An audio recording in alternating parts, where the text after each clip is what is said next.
The Twilight Registry, Case File TR-20260618-LF85.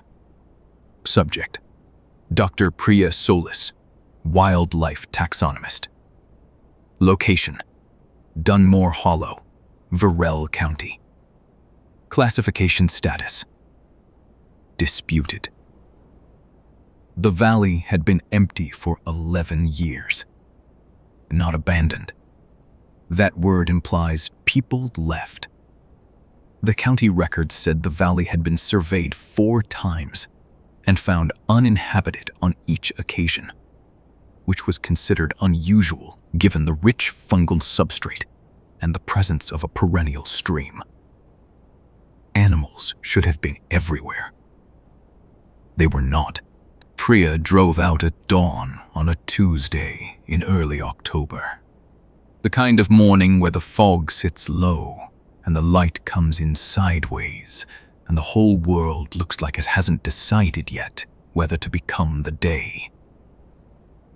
She had 3 days and a mandate from the university to complete a baseline species survey. Insects, small mammals, amphibians, avian. Routine work. The sort of survey she could complete in her sleep. The field station was a single-room structure at the valley's edge, maintained by the county but unstaffed. Inside, 2 cots, a camp stove, a metal cabinet bolted to the wall. The cabinet was padlocked. This was not noted in any of the pre-survey documentation she had been sent. She worked the first day methodically, setting pitfall traps along the stream, hanging bat detectors in the tree line, walking transects through the meadow with her clipboard. She found nothing. No tracks, no scat, no burrow evidence. The meadow grass was undisturbed in a way that grass only is when nothing has passed through it in a very long time. She noted this and attributed it to soil chemistry. Some valleys are simply hostile. She had seen it before.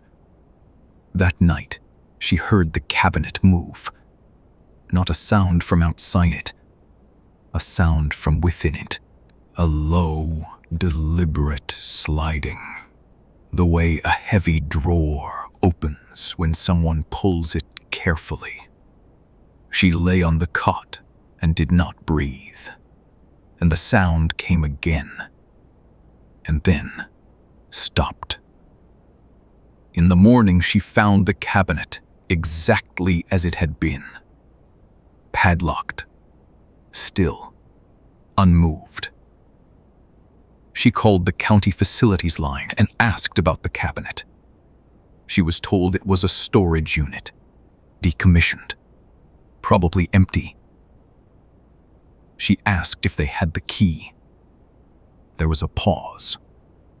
They would look into it. On the second day, she found the tracks. They were not animal tracks. She understood this immediately, the way you understand certain things not through analysis, but through a deeper and older function of the mind. They were shoe prints. Standard hiking boot, size 8, her size. Pressed into the soft earth beside the stream in a single straight line, heading toward the tree line. She followed them to the base of a large elm where they stopped. There was no disturbance above, no broken bark, no scuff on the roots. The tracks simply ended. She photographed them and did not call anyone, because she could not decide what she would say. That night, she cut the padlock off the cabinet with the bolt cutters she kept in her field kit for exactly the sort of situation where you need to get into something and cannot wait. Inside the cabinet, she found a single manila folder. The folder contained a species description, 14 pages, typed on a manual typewriter, formatted in the standard taxonomic convention. Genus, species, common name, physical description, behavioral notes, habitat range, Conservation status. It had been prepared with care. It was meticulous. It was the kind of document produced by someone who had spent significant time observing its subject. The genus was Homo. The species epithet was one she had never encountered in any database, any publication, any course. She read the physical description slowly. Females. Age range 31 to 35. Height 163 centimeters.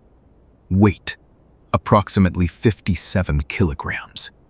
Hair dark brown, mid-length, typically worn tied back. Notable identifying feature: a small scar, crescent-shaped, on the inside of the left wrist. Origin unknown. Distinguishing behavioral trait: subject carries a clipboard. Subject is often found near water. Subject prefers solitude, but shows signs of social bonding under stress. Subject is unaware of being observed. The scar on her left wrist was crescent-shaped. She had never known where it came from. At the bottom of the physical description, in the section reserved for the type specimen designation, the single exemplary individual used to define a species against all future specimens, her name had been written in pencil. Solis, PM, type specimen. Collected Dunmore Hollow, Verell County. She did not sleep. She read the document twice more, looking for error, looking for the seam of a prank. The document contained no date.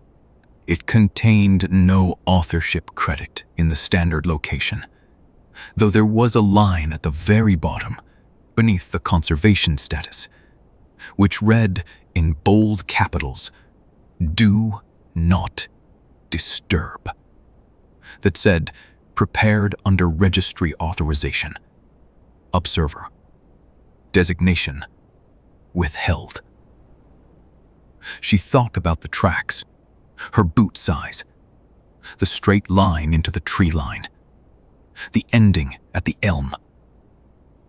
She went outside at 3 in the morning with her headlamp and her field notebook, and she walked to the elm, and she stood in front of it, and she said out loud to the fog and the dark and whatever was standing in it, "I found the file." Something moved in the tree line, not close, not approaching, simply present, the way a large animal is present in undergrowth. A displacement of density, a change in the quality of the silence. She waited. The thing in the tree line waited with her. After a very long time, she said, "What are you collecting me for?" There was no answer. She had not expected one. She turned and walked back to the field station, and she sat at the camp stove, and she boiled water for tea. She did not drink. And she thought about what kind of enterprise required a type specimen. What kind of enterprise required careful behavioral observation of a subject who did not know she was being observed? What kind of institution filed these records in a locked cabinet, in an unstaffed building at the edge of a valley that nothing chose to inhabit? She thought about the conservation status. Do not disturb. A type specimen, she knew, was not protected because it was valuable. It was protected because it was irreplaceable. You could collect more specimens. You could find another individual. But the type specimen, the one against which all others were measured, the one that defined the species itself, could not be replaced. She was the definition. She was the standard. She was what they would use to identify others. She packed her equipment at 4 in the morning and left the folder on the cot and drove out of the valley. At the county road, she stopped the car because she needed to think about whether to take the folder with her, whether to report it, whether anyone would believe her, whether anyone needed to believe her, or whether the believing was beside the point. She looked in the rearview mirror. The road behind her was empty. The road in front of her was empty. She noticed that the fog on the road ahead of her was thinner, the way fog thins when something warm has passed through it recently. She drove. The Twilight Registry has received Dr. Solis's preliminary survey report. In the field marked Species Observed, she wrote a single word. The registry is not prepared to disclose what that word was at this time. The cabinet at the Dunmore Hollow field station has been relocked. A new padlock. The folder has not been removed. A new page has been added at the back. It is blank for now.